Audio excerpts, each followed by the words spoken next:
we've got systems at the back.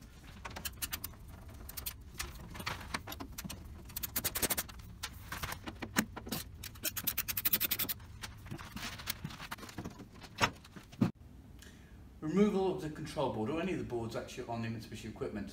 So one of the things I'd recommend is you wait at least 5 minutes before you start taking this apart. Now there's a reason for that. This little pink plug down here, I'm putting my finger somewhere near, that's carrying the high voltage DC from the inverter board. Now it's going to take about 5 minutes for those big capacitors back here to discharge. So give yourself a good 5 minutes, go grab a cup of coffee, walk away. Okay? Once you've done that, start taking these connections off the board. You'll notice they're actually all color coded and they're actually shaped. So if I take that apart there,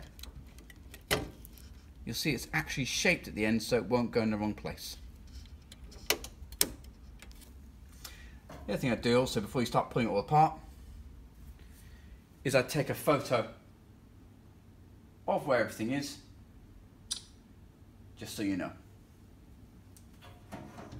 Another little tip and trick is grab yourself a Bic biro and take the middle out of it, and you'll see why. So if I go onto the control board there, over one of the pins, push that on, just the perfect shape and size for taking those off.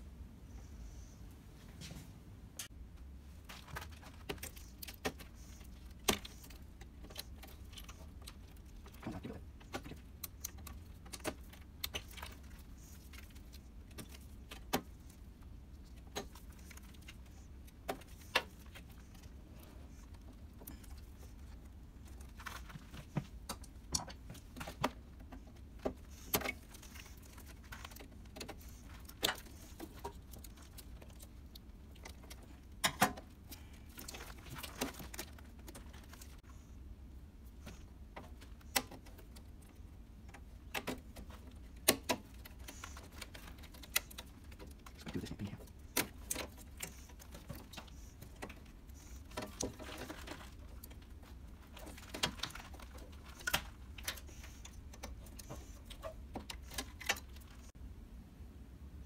This control board come off a unit's running on R410A refrigerant, and the little tell there for me is saying that we've got the little display here on the units with the R32.